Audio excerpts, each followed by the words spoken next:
Doctor Sreevarma ஆயுள் தரும் ஆயுர்வேதா அறுவை சிகிச்சை இல்லா குணம் ஆயுள் கால நிவாரணம்.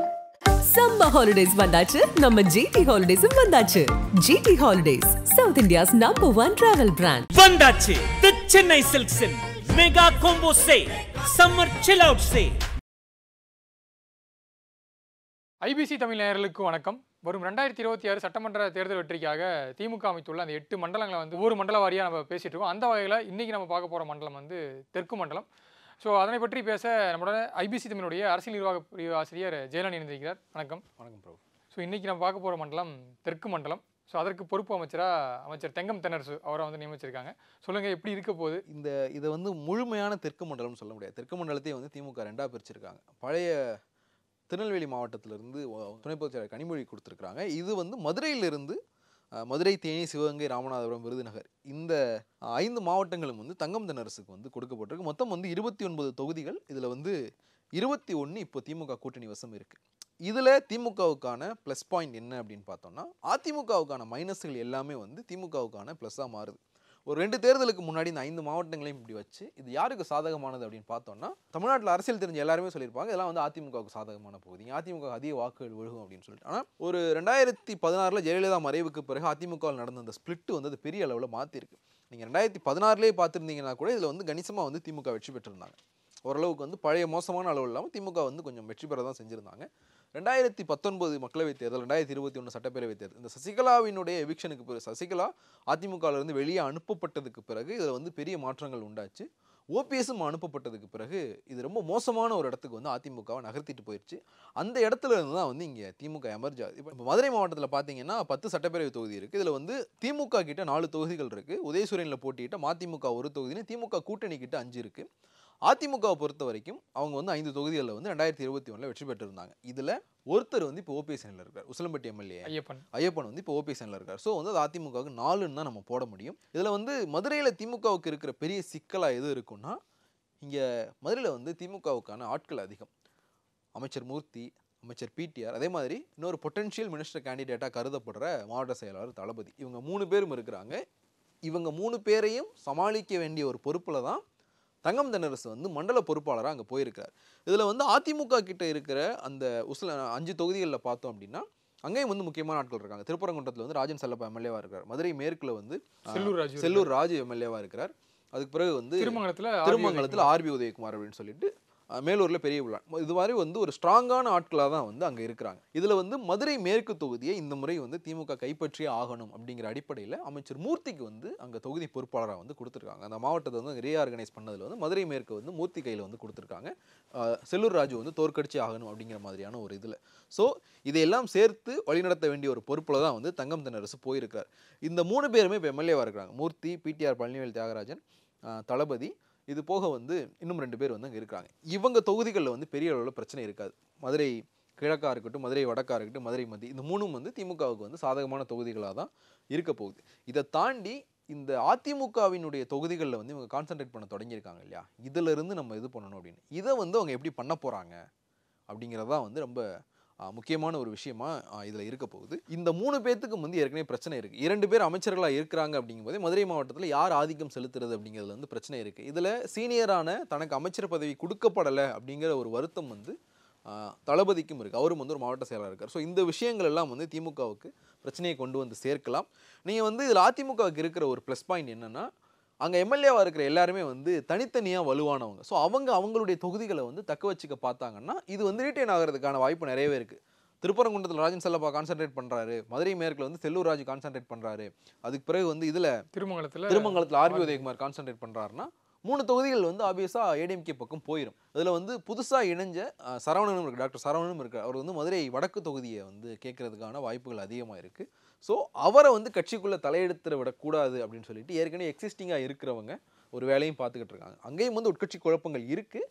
ஆனால் அவங்க இருக்கிறத ரீட்டைன் பண்ணிக்கலாம். திமுகவுக்கு என்னென்னா, அவங்க எக்ஸ்ட்ரா தொகுதிகளை வெற்றி பெற்றாக வேண்டிய ஒரு கட்டாயத்தில் இருக்காங்க. ஆளும் கட்சியாக இருக்கிறதுனால அதிமுக இதை ரீட்டைன் பண்ணுறதே அவங்களுக்கு ஈஸியாக தான் இருக்கும். உசிலம்பட்டியை பொறுத்த வரைக்கும் அது எவ்வளோ மோசமாக போனாலும் அதிமுக கையை விட்டு போகாத ஒரு தொகுதியாக தான் இப்பவும் இருக்குது. அப்படின்றதுனால அவங்களுக்கு உசிலம்பட்டியில் மறுபடியும் வெற்றி பெறவே வாய்ப்பு இருக்குது. ஸோ மற்றவங்கள்லாம் முன்னாள் அமைச்சர்கள் அப்படிங்கிறதுனால அவங்க ஈஸியாக அதை கைப்பற்றிக்கிறதுக்கான வாய்ப்பு இருக்கிறதுனால திமுகவுக்கு இது ஒரு சவாலாக தான் இருக்க போகுது மதுரை மாவட்டத்தை பொறுத்த வரைக்கும்.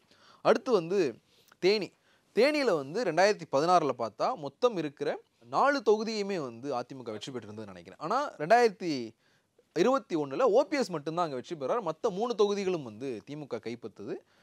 இப்போவும் வந்து இப்போ அதிமுகவுக்கு அஃபிஷியலாக பார்த்தோன்னா தேனி தொகுதியில் ஒரு எம்எல்ஏ கூட இல்லை. இன்னொன்று இந்த மண்டலத்தில் முக்கியமான ஒன்று, இந்த மண்டலத்தில் வந்து இப்போ 29 தொகுதிகள் தங்கம் தென்னரசு கொடுக்கப்பட்டிருக்கு. இதில் வந்து மொத்தம் 5 மக்களவை தொகுதிகள் வருது. இதில் இல்லாத ஒரு தொகுதி அறந்தாங்கி வந்து சேர்த்து அந்த 30 தொகுதிகளும் சேர்த்து 5 மக்களவை தொகுதிகள். இந்த 5 மக்களவை தொகுதிகளில் 2024 மக்களவைத் தேர்தலில் 3 தொகுதிகளில் வந்து அதிமுக 3வது இடத்துக்கு போச்சு. ராமநாதபுரம், மதுரை, தேனி அப்படின்னு சொல்லிட்டு 3 தொகுதிகளில் வந்து 3வது இடத்துக்கு போகிறாங்க. இதில் ராமநாதபுரத்துலேயும் தேனிலையும் வந்து அதிமுக வேட்பாளர்கள் டெபாசிட்டே வந்து இழந்துடுறாங்க. ஸோ இது வந்து அவங்களுக்கு ஒரு வீக் பொசிஷனில் தான் அதிமுக போகுது. வீக் பொசிஷனில் போகிறாங்க அப்படிங்கிறத தாண்டி அதிமுகவினுடைய வாக்குகள் திமுகவுக்கும் பாஜகவுக்கும் பெரிய அளவில் வந்து மடைமாறி இருக்குது. சமீபத்தில் நடந்த ஒரு விஷயம், நயினார் நாகேந்திரன் பாஜக தலைவராகிறதுக்கு முந்தின நாள் திமுகவுக்குள்ள ஒரு பெரிய மாற்றம் நடந்தது. பொன்முடியினுடைய துணை பொதுச் செயலாளர் பதவி பறிக்கப்பட்டு திருச்சி சிவாவுக்கு வந்து துணை பொதுச் செயலாளர் பதவி வந்து கொடுக்கப்பட்டது. இது வந்து தென் மாவட்டங்களில் அதிமுகவினுடைய வாக்குகளை வாங்குறதுக்கான ஒரு முயற்சி. 2024 மக்களவைத் தேர்தலில் வந்து நான் பல தொகுதிகளுக்கு போனப்போ சிவகங்கை தொகுதியில் ஒரு டீப் ரூட் ஏரியாவுக்குள்ளே இப்போ இந்த மண்டலத்துக்குள்ளே வர்ற ஒரு தொகுதியில் வந்து பயணித்தப்போ அது முக்குளத்தூர் சமூக மக்கள் அதிகமாக வாழ்கிற கிராமம். பல பேர் வந்து கையில் ரெட்டலையே பச்சை குத்திருக்காங்க. நாங்கள் இந்த மாதிரி ரெட்டலைக்கு ஓட்டு போட மாட்டோம், ஏன்னா எடப்பாடி பழனிசாமி ஓபிஎஸ்க்கு, சசிகலாவுக்கு, டிடிவி தினகரனுக்கு இவங்க 3 பேருக்கும் துரோகம் பண்ணிட்டார், இவங்களுக்காக நாங்கள் பாஜகவுக்கு ஓட்டு போட போகிறோம் அப்படின்னு கையில் ரெட்டலையை பச்சை குத்திக்கிட்டு சொல்கிறாங்க. காலங்காலமாக எந்த மக்கள் ரெட்டலைக்கு ஓட்டு போடாமல் இருக்கிறத பாவம்னு நினச்சாங்களோ அவங்க வந்து நாங்கள் எடப்பாடி பழனிசாமிக்காக ரெட்டலையை தோக்கடிக்க போகிறோம் அப்படிங்கிற ஒரு இடத்துக்கு வந்து நகர்ந்துருந்தாங்க. இது எந்த அளவுக்கு திருப்பி வந்துச்சு, ஏன்னா ஸ்டில் வந்து ஓபிஎஸ், டிடிவி, சசிகலா இவங்களுடைய நிலை வந்து ஸ்டேக்கில் தான் இருக்குது. இவங்க வந்து அதிமுகவுக்குள்ள ஓபிஎஸ், டிடிவி, சசிகலா இவங்க 3 பேரும் வந்து அதிகாரத்தோடு இருக்கிறது அப்படிங்கிறது அது அதிமுகவும் இவங்க 3 பேரும் சம்மந்தப்பட்டது மட்டும் கிடையாது. இர்ரெஸ்பெக்டிவ் ஆஃப் பார்ட்டிஸ் அது வந்து முக்குளத்தூர் சமூகத்தினுடைய அரசியல் அதிகாரம் தொடர்புடையது. இது வந்து அந்த மக்கள் நல்லா புரிஞ்சிருக்காங்க. அதனுடைய வெளிப்பாடு தான் அதிமுகவினுடைய வாக்குகள் வெளியே போகிறது. தங்கம் தென்னரசை திமுக இங்கே களமிறக்கி இருக்கிறதுக்கும் முக்கியமான காரணம் வந்து அதுதான். அது போக திருச்சி சிவாவுக்கு கொடுக்கப்பட்ட பதவியும் அது வந்து 2 காரணம். ஒன்று, அதிமுகவினுடைய வாக்குகள் முழுமையாக இங்கே வரணும். ஏற்கனவே வந்து திமுகவினுடைய தலைமை கழக பதவிகளில் முக்குளத்தூர் சமூகத்தில் வந்து அகமுடையார் சமூகத்திலிருந்தும் கல்லர் சமூகத்திலிருந்தும் பிரதிநிதிகள் இருந்தாங்க.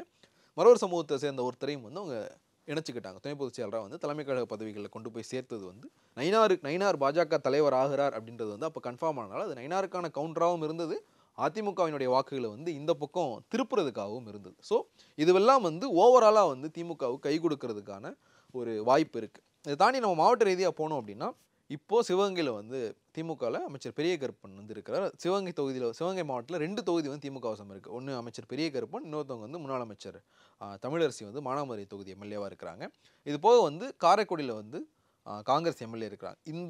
இந்த ஜோனில் வந்து திமுகவுக்கு இருக்கிற இன்னொரு முக்கியமான விஷயம் வந்து காங்கிரஸினுடைய வாக்கு.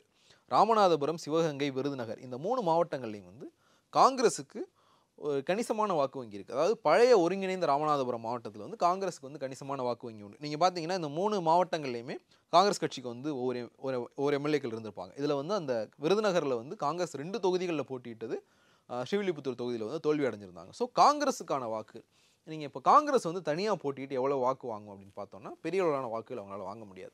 பிசிகா வந்து அப்போ மாநாடு நடத்துகிறாங்க இல்லையா, ஒரு மாஸ் கூட்டத்தை காட்டி அவங்க ஒரு மாநாடு நடத்துகிறாங்க. இந்த மாதிரி காங்கிரஸால் ஒரு மாநாடு நடத்த முடியுமானா நடத்த முடியாது அவங்களால. ஆனால் தேர்தல்னு போகும்போது காங்கிரஸுக்கான வாக்கு சதவீதம் இருக்குது. திமுகவும் காங்கிரஸும் சேரும்போது அதுக்கான பாசிட்டிவ் இம்பேக்டில் வந்து அந்த வாக்குகள் அதிகமாகும். இந்த பாசிட்டிவ் இம்பேக்ட் அதிகமாகிறதுல முக்கியமான ஒரு ஜோனாக வந்து இந்த ஜோன் இருக்கும். இப்போ இந்த ஜோனில் இருக்கிற எல்லா மாவட்டங்கள்லையுமே வந்து அதிமுக காங்கிரஸ் வந்து அவங்களுக்கான ஒரு தொகுதியை வந்து கேட்டிருப்பாங்க. மதுரையில் வந்து மேலூர் தொகுதியில் காங்கிரஸ் தான் போட்டிட்டு, தேனியை தவிர சிவகங்கையில் வந்து காரைக்குடி வந்து காங்கிரஸ் கேட்குற தொகுதி, அது ராமநாதபுரத்தில் திருவாரணை தொகுதி வந்து காங்கிரஸ் இப்போ எம்எல்ஏவாக இருக்கிற தொகுதி, விருதுநகரில் வந்து அவங்க இருக்கிறாங்க, ஆல்ரெடி 2 தொகுதியில் வந்து போட்டிட்டு இருந்தாங்க. ஸோ காங்கிரஸுக்கான வாக்கு வங்கி இங்கே பெரிய அளவில் வந்து இவங்களுக்கு ஹெல்ப் பண்ணும். முதல்ல வந்து முக்குளத்தூர் சமூக வாக்குகள் அதற்கான ஒரு இதை வந்து திமுக பண்ணியிருக்காங்க. தங்கம் தென்னரசு மண்டல பொறுப்பாளராக்கப்பட்டதே அதனுடைய ஒரு வெளிப்பாடு தான். ஸோ அதுவே வந்து ஃபஸ்ட்டு டிக் பண்ணிட்டா, அதுக்கு அடுத்து வந்து சிறுபான்மையினுடைய வாக்குகள் வந்து திமுக காங்கிரஸ் கூட்டணி சேருது அப்படிங்கும்போது அது வந்து ஆப்வியஸாக வந்து இந்த பக்கம் வந்துடும். 3வது ஃபேக்டர் வந்து மதிமுக. இங்கே விருதுநகரில் வந்து மதிமுகவுக்கான வாக்குகள் அதிகம், சிவகங்கையில் வந்து கம்யூனிஸ்ட்டுகளுக்கு ஓரளவுக்கு வாக்குகள் உண்டு. ஸோ இந்த கூட்டணி இப்படியே இன்டாக்டாக தொடருதுன்னா இது வந்து உங்களுக்கு ப்ளஸ் பாயிண்டாக தான் இருக்கும். இதை தாண்டி நம்ம இங்கே வந்து மாவட்டங்களுக்குள்ளே இருக்கிற பிரச்சனை என்ன, மதுரை மாவட்டத்தில் இருக்கிற பிரச்சனை என்னன்னு பார்த்துட்டோம். இப்போ தேனியில் பார்த்தோம் அப்படின்னா, தேனியில் வந்து மொத்தம் இருக்கிற 4 தொகுதிகளை திமுக 2 அமைப்பு மாவட்டங்களாக பிரிச்சிருக்கிறாங்க. ஒரு மாவட்ட செயலாளர் கம்பம் ராமகிருஷ்ணன் எம்எல்ஏவாக இருக்கிறார், இன்னொரு மாவட்ட செயலாளர் தங்கத்தமிழ்ச்செல்வன். 2024 மக்களவைத் தேர்தலில் தங்கத்தமிழ்ச்செல்வன் கண்டிப்பாக ஜெயிச்சிருவார். ஏன்னா தங்கத்தமிழ்ச்செல்வன் மாநில அரசியலில் இருக்கக்கூடாதுன்னு இங்கே திமுக காரங்களே விரும்புகிறாங்க. அதுக்காகவே எல்லாரும் சேர்ந்து அவர் ஜெயிக்க வச்சு டெல்லிக்கு அனுப்பிடுவாங்க அப்படிங்கிற விஷயம் தான் பேசப்பட்டது. அதுதான் வந்து நடக்கவும் செஞ்சது. ஸோ இங்கே வந்து போடியில் யாரை நிறுத்த போகிறாங்க? ஏன்னா கடந்த முறை நீங்கள் பார்த்தீங்க அப்படின்னா ஆண்டிப்பட்டி பெரியகுளம் தங்கத்தமிழ்ச்சனுடைய தொகுதி வந்து ஒரிஜினலாக ஆண்டிப்பட்டி. ஆனால் ஆண்டிப்பட்டியில் சிட்டிங் திமுக எம்எல்ஏ இருந்ததுனால இவர் வந்து போடிநாயக்கனூரில் வந்து ஓபிஎஸ் எதிர்த்து களமிறக்கப்பட்டார். ஒரு டஃப் ஃபைட்டும் வந்து கொடுக்கப்பட்டது. ஓபிஎஸ் அந்த தொகுதிக்குள்ளேயே வந்து சுருக்கி வைக்கிறதுக்கான ஒரு விஷயமாகவும் வந்து அது பார்க்கப்பட்டது. ஸோ இந்த முறை வந்து அவங்க போடியில் யாரை இறக்க போகிறாங்க? தங்கத்தமிழ்ச்செல்வன் மாநில அரசியலில் இல்லைன்றதுனால இங்கே அந்த 2 மாவட்ட செயலாளர்களுக்கான பிரச்சனைகள் வந்து இருக்கிறதுக்கான வாய்ப்புகள் ரொம்ப ரொம்ப குறைவாக தான் இருக்கும். ஸோ தேனியில் வந்து பெரிய அளவிலான பிரச்சனைகள் இருக்காது. இதை தாண்டி திமுக ஒருவேளை போட்டியிட மாதிரி இருந்தால் கண்டிப்பாக போடி தொகுதியை தேர்ந்தெடுப்பாரு. இப்போ வந்து என்டிஏ கூட்டணியில் அஃபிஷியலாக இருக்காங்களா இல்லையான்ட்டு நான் அனௌன்ஸ் பண்ணல. ஒருவேளை போட்டியிட மாதிரி சூஸ் பண்ணிட்டா கண்டிப்பாக போடியில் ஃபைட்டாக தானே இருக்கும். போடியில் தான் நிற்பார். ஆக்சுவலாக வந்து ஒருவேளை ஓபிஎஸ் போடியிலேயே போட்டியிட்டார்னா முன்னாள் அமைச்சர் வைகை செல்வனை வந்து போடிநாயக்கனூரில் களமிறக்கிற ஒரு ஐடியாவும் வந்து எடப்பாடி பழனிசாமிக்கு இருக்குது. இது வந்து இந்த ஏடிஎம்கே ஸ்பிளிட் ஆச்சு இல்லையா ரெண்டா, அப்போவே வந்து இந்த விஷயம் பேசப்பட்டது. ஏன்னா வைகை செல்வன் சார்ந்து தேவாங்கர் சமூக வாக்குகள் வந்து போடிநாயக்கனூரில் கணிசமாக இருக்குது. ஸோ அவங்களையும் அப்படியான ஒரு ஆப்ஷனும் வந்து இருக்குது. இது இவங்க கூட்டணி இன்னும் கன்ஃபார்ம் பண்ணாமல் இருக்காங்க. ஓபிஎஸ் வந்து என்ன நிலைமையில் இருக்காருன்றது அவருக்கே தெரியாமல் இருக்கிறது தான் இங்கே இருக்கிற பெரிய பிரச்சனை. இதை தாண்டி இங்கே திமுகவுக்குள்ள உட்கட்சியில் பெரிய குழப்பங்கள் இருக்கிற இன்னொரு மாவட்டம்னு பார்த்தோன்னா ராமநாதபுரம். ராமநாதபுரத்தில் வந்து மாவட்ட செயலாளர் ஒருத்தர் இருக்கார், காதர் பாட்சா முத்துராமலிங்கம். அது போக வந்து அமைச்சர் ராஜகண்ணப்பனுடைய தொகுதி முதுகுலத்தூரும் வந்து அந்த மாவட்டத்துக்குள்ளே தான் வருது. இதுவே வந்து ஒரு பெரிய பிரச்சனையாகவே அங்கே போய்கிட்டு இருக்கு. அமைச்சர் ஒருத்தர் இருக்கிறார், மாவட்ட செயலாளர் ஒருத்தர் இருக்கிறார். அப்படிங்கும்போது இந்த ஈகோ கிளாஷ் வந்து அவங்களுக்குள்ளே போய்கிட்டே இருக்குது. இது போக வந்து திமுக மாணவர் அணி செயலாளர் ராஜீவ்காந்தி வந்து ராமநாதபுரம் மாவட்டத்தை சார்ந்தவர். திருவாடானை தொகுதியில் வந்து அவர் வாய்ப்பு கேட்குறாரு அப்படிங்கிற ஒரு விஷயமும் வந்து பேசப்படுது. உதயநிதிக்கு நெருக்கமானவராக இருக்கிறதுனால இவங்க 2 பேரையும் வந்து ஒரு ஓவர்டேக் பண்ணுறதுக்கான வாய்ப்பு இருக்குது அப்படின்றது. ஏற்கனவே 2 பேரால் வந்து அங்கே பிரச்சனை அதிகம். இப்போ 3வது ஆளாக ஒருத்தரும் வந்து உள்ளே போயிருக்காரு. இதில் வந்து இன்னொரு விஷயமும் சொல்லப்படுது. அங்கே ஏற்கனவே இருக்கிற உட்கட்சி குழப்பங்களால் ராமநாதபுரம் மாவட்டமே வேணான்னு சொல்லிட்டு கோயம்புத்தூர் பக்கம் வந்து ராஜீவ்காந்தி ஒரு தொகுதியை சூஸ் பண்ணுறாரு அப்படிங்கிற விஷயங்களும் சொல்லப்படுது. அது இருந்தால் அங்கே தங்கம் தென்னரசு கொஞ்சம் பிரச்சனை குறைவு. தங்கம் தென்னரசை பொறுத்த வரைக்கும் அவருக்கு வந்து விருதுநகரில் வந்து அவர் இப்போது திருச்சுழி தொகுதி எம்எல்ஏவாக இருக்கிறார். ராமநாதபுரம் தான் வந்து அவருக்கு சொந்த ஊர். ஸோ இந்த 2 மாவட்ட அரசியலையுமே வந்து அவருக்கு ஓரளவுக்கு பழக்கப்பட்ட அரசியல் அப்படின்றதுனால ஒருவேளை ராஜீவ்காந்தி அங்கே இல்லைன்னா அதை ஹேண்டில் பண்ணுறது வந்து அவருக்கு ஈஸியாக இருக்கும். இதில் அவங்களுக்கு இருக்கிற இன்னொரு சவால் என்ன அப்படின்னா கடந்த 3 தேர்தலில் 2019, 2021, 2024 இந்த 3 தேர்தல்கள்லையுமே திமுக அந்த பகுதியில் வெற்றி பெற்றதுக்கு முக்கியமான காரணமாக யாதவ சமூகத்தினுடைய வாக்குகள் வந்து இருந்தது. ராஜகண்ணப்பன் மூலமாக இங்கே திருமண வாக்குகள் வந்து பெரிய அளவில் வந்து அவங்களுக்கு கை கொடுத்தது. முதுகுளத்தூர் தொகுதியினுடைய எம்எல்ஏவாக 2016 2021 வரைக்கும் இருந்த காங்கிரஸ், அப்போ வந்து காங்கிரஸில் இருந்தார் மலேசியா பாண்டியன்னு சொல்லிட்டு ஒருத்தர். அவர் வந்து 2024 மக்களவைத் தேர்தல் சமயத்தில் அதிமுகவில் வந்து இணைஞ்சிருந்தார். ஸோ அவர் என்ன டேமேஜை கிரியேட் பண்ண போகிறார்? ஏன்னா 2016 ராமநாதபுரத்தில் இருக்கிற 4 தொகுதிகளில் வந்து 3 தொகுதிகளை அதிமுக கைப்பற்றினப்போ முதுகுளத்தூர் தொகுதியில் மட்டும் இவர் ஜெயிச்சிருந்தார். அதுவும் காங்கிரஸ் கட்சி சார்பாக நின்று ஜெயிச்சிருந்தார். அதுக்கு ஒரு முக்கியமான காரணம் வந்து இவருக்கு யாதவ சமூக மக்கள் கிட்ட இருந்த அந்த செல்வாக்கு. ஸோ அவர் வந்து அதிமுக பக்கம் போயிருக்கிறது 2024 இம்பாக்டை கிரியேட் பண்ணும் அப்படின்னு சொன்னாங்க. ஆனால் ஓபிஎஸ் வந்து அந்த இம்பாக்ட் எல்லாத்தையுமே அடித்து காலி பண்ணியிருந்தார். தேவநாதன் யாதவ் மூலமாக வந்து யாதவ சமூக வாக்கள் ஓபிஎஸ்க்கே கணிசமாக வந்து திரும்பி இருந்தது. ஸோ இது வந்து நடந்திருந்தது. இதில் வந்து இந்த முறை 2019, 2021 முழுமையாக திமுகவுக்கு கிடைச்ச இல்லை ஒரு கணிசமான அளவு பெரும்பான்மையாக திமுகவுக்கு கிடைச்ச யாதவ சமூக வாக்கள் எந்த அளவுக்கு வெளியில் போக போகுது, அது வெளியில் போக விடாமல் வந்து தங்கம் தென்னரசு என்ன பண்ண போகிறார்? ஒருவேளை வந்து நீங்கள் அதை முழுமையாக கொண்டு வர்றதுக்காக ராஜீவ்காந்தியே கூட ராமநாதபுரம் மாவட்டத்தில் களமிறக்கப்படுறதுக்கான வாய்ப்பும் வந்து இருக்குது. ஸோ இதை தாண்டி விருதுநகரில் தங்கம் தென்னரசனுடைய சொந்த மாவட்டம், இப்போ அவர் அரசியல் பண்ணிட்டு இருக்க மாவட்டம், அங்கே அவருக்கு இருக்கிற பிரச்சனைனா அங்கே அவரை விட சீனியரான கேகேஎஸ் சார் இருக்கார், அருப்புக்கோட்டை வந்து அவர் இருக்கிறார். ஸோ அவர் வந்து தங்கம் தென்னரசை வந்து எப்படி ஹேண்டில் பண்ண போகிறார்? ஏன்னா தங்கம் தென்னரசை விட கேகேஎஸ் சார் வந்து சீனியர். ஒட்டுமொத்த ஒருங்கிணைந்த விருதுநகர் மாவட்டத்துக்கு கேகேஎஸ் சார் வந்து மாவட்ட செயலராக இருந்திருக்கார். அவருக்கு கீழே ஒரு எம்எல்ஏவாக வந்து தங்கம் தென்னரசு செயல்பட்டுருக்கார். அப்படியான ஒரு சூழலில் வந்து இப்போது ஒட்டுமொத்தமாக மாநிலம் முழுக்க தேர்தல் பணிகளை ஒருங்கிணைக்கிறதுக்கான ஒருங்கிணைப்பு குழுவிலையும் தங்கம் தென்னரசு இருக்கிறார். இந்த மண்டலத்தினுடைய பொறுப்பும் வந்து அவருக்கு இருக்குது. ஸோ இந்த இதில் வந்து எதுவும் ஈகோ உருவாகாமல் இருக்கிறது வந்து அவருக்கு ரொம்ப முக்கியம். இங்கே வந்து திமுகவுக்கான சிக்கல்கள் பெருசாக இல்லை, அதிமுகவுக்கான மைனஸ் எல்லாமே இவங்களுக்கான ப்ளஸ்ஸாக வந்து மாறப்போகுது. இதில் வந்து நம்ம பேசினா அதிமுகவுக்கு தான் வந்து இங்கே நம்ம நிறைய பேச வேண்டியிருக்கும்.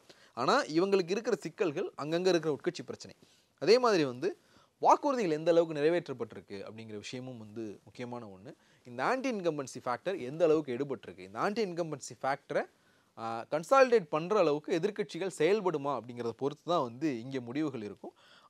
அவங்களுக்குன்னு இருக்கிற தனிப்பட்ட முறையில் பெரிய பிரச்சனைகள் இல்லை. இந்த சின்ன சின்ன பிரச்சனைகள் எப்போவுமே வந்து திமுக ஆளுங்கட்சியாக இருந்து எதிர்க்கட்சியாக மாறுதுன்னா ஒரு மாநிலம் முழுக்க அதிருப்தி அலைகள் இருந்தது வந்து 2011 தேர்தலில் இருந்தது. அதை தாண்டி நீங்கள் மற்ற எல்லா தேர்தல்களையுமே பார்த்தீங்கன்னா அங்கங்கே இருந்த லோக்கல் இஷ்யூ வந்து அவங்களை பெரிய அளவில் வந்து பாதிச்சிருக்கும். அப்படியான விஷயங்கள் வந்து நடக்குமா அப்படின்னா நடக்கிறதுக்கான வாய்ப்புகள் அதிகம். ஆனால் ஓவராலாக பார்க்கும்போது அவங்களுக்கு பெரிய மைனஸ் எதுவும் இந்த 29 தொகுதியில் இல்லை. ஆனால் கூடுதலாக டிவிகே தலைவர் விஜய் அவர்கள் ராமநாதபுரத்தை சூஸ் பண்ணி போட்டியிடறதுக்கான வாய்ப்புகள் இருக்குன்னு சொல்கிறாங்க. ஸோ அது எந்த அளவுக்கு திமுகவுக்கு டஃப்பாக இருக்கும்? விஜய் மட்டும் கிடையாது, ராமநாதபுரத்தில் இன்னொரு பிரபலமும் போட்டியிட வாய்ப்பு இருக்குது. ராமநாதபுரம் மாவட்டத்தில் முதுகுளத்தூர் தொகுதியில் வந்து டிடிவி தினகரன் வந்து போட்டியிடுறதுக்கான வாய்ப்பு நிறையா இருக்குது. ஏன்னா எப்போவுமே முதுகுளத்தூர் தொகுதி மேலே சசிகலா ஃபேமிலிக்கு வந்து ஒரு சாஃப்ட் கார்னர் உண்டு. ரீசன் என்னென்னா 2006 வந்து தேர்தல் சமயத்தில் ஒரு விஷயம் அரசியல் களத்தில் பேசப்படுது. ராமநாதபுரத்தில் ரொம்ப சீரியஸாகவே அதை பேசினாங்க. முதுகுளத்தூர் தொகுதியில் சசிகலா நிற்க போகிறாங்க அப்படிங்கிற ஒரு விஷயம் வந்து பேசப்பட்டது. இப்போ வந்து டிடிவி தினகரன் முதுகுளத்தூரில் நிற்பார் அப்படிங்கிற ஒரு விஷயம் வந்து இப்போது ரொம்ப பரவலாகவே பேசப்பட்டிருக்கு. ஏன்னா முதுகுளத்தூர் தொகுதியில் வந்து முக்குளத்தூர் சமூக வாக்குகள் கணிசமாக இருக்குது, அதிகமாக கிடையாது, கணிசமாக தான் இருக்குது. முக்குளத்தூர் சமூக வாக்குகளுக்கு ஈக்குவலாக யாதவ் சமூகத்தினுடைய வாக்குகளும் இருக்குது. 2016, 2021 அப்படிங்கிற 2 தேர்தல்கள்லையுமே யாதவ் சமூகத்தை சேர்ந்தவங்க தான் அந்த தொகுதியில் வெற்றி பெற்றிருக்காங்க. எதிர்த்து போட்டியிட்டது அதிமுக சார்பாக முக்குளத்தூர் சமூகத்தை சேர்ந்தவங்க வந்து போட்டியிட்டு இருக்காங்க. அவங்களுடைய தோல்விக்கு அங்கே வேறு சில காரணங்கள் இருந்தது, சில வெளியில் சொல்ல முடியாத சமூக சார்ந்த சில காரணங்கள் வந்து இருந்தது. அந்த காரணங்கள் எதுவும் டிடிவி தினகரனுக்கு இருக்காது. ஒரு டிடிவி தினகரன் மாதிரியான ஒரு பெரிய இமேஜ் இருக்கிற லீடர் நின்னார் அப்படின்னா வந்து அங்கே வெற்றி பெறதுக்கான வாய்ப்பும் இருக்குது. தாண்டி ராமநாதபுரத்துக்கு வந்தோம் அப்படின்னா நம்ம மத்திய மண்டலம் பேசும்போதே சொல்லியிருந்தோம், விஜய் வந்து மீனவர்களினுடைய வாக்குகள் அதிகமாக இருக்கிற தொகுதியை தான் வந்து சூஸ் பண்ண போகிறார். அந்த மாதிரி தொகுதிகள் தான் பார்த்துக்கிட்டு இருக்காங்க. அப்படிங்கும்போது அதில் வந்து ராமநாதபுரமும் டிக் ஆகுது. மீனவர்களினுடைய வாக்குகள்ன்றதை தாண்டி சிறுபான்மையினுடைய வாக்குகளும் வந்து ராமநாதபுரம் தொகுதியில் வந்து அதிகமாக இருக்குது. இது தொகுதி மறுவரையறைக்கு முன்னாடி ராமநாதபுரத்தில் வந்து சிறுபான்மையினுடைய வாக்குகள் குறைவாக தான் இருந்தது. ஆனால் தொகுதி மறுவரையறைக்கு பிறகு ஏர்வாடி மாதிரியான சில பகுதிகள் வந்து ராமநாதபுரம் சட்டப்பேரவை தொகுதிக்குள்ளே வந்துருச்சு. கடலாடி சட்டப்பேரவை தொகுதின்னு ஒன்று இருந்தது, அது மறுசீரமைப்பில் போனதுக்கு பிறகு அந்த தொகுதியில் இருந்த சில பகுதியில் இங்கே வந்ததுனால சிறுபான்மையினுடைய வாக்குகள் வந்து கொஞ்சம் கணிசமாக வந்து ராமநாதபுரத்தில் அதிகமாக இருக்குது. இந்த 2 ஃபேக்டரும் வந்து தனக்கு கை கொடுக்குற ஃபேக்டராக இருக்கும். இன்னொன்று வந்து சொந்த தொகுதி. விஜயனுடைய தந்தை எஸ் ஏ சந்திரசேகர் வந்து ராமநாதபுரம் மாவட்டம் தங்கச்சி மடத்தை சார்ந்தவர். ராமநாதபுரம் சட்டப்பேரவை தொகுதிக்குள்ளே தான் வருது அப்படின்றதுனால ஒரு சொந்த மாவட்டத்துக்குள்ளேயே வந்து போட்டியிடுறதுக்கான ஒரு இதாகவும்.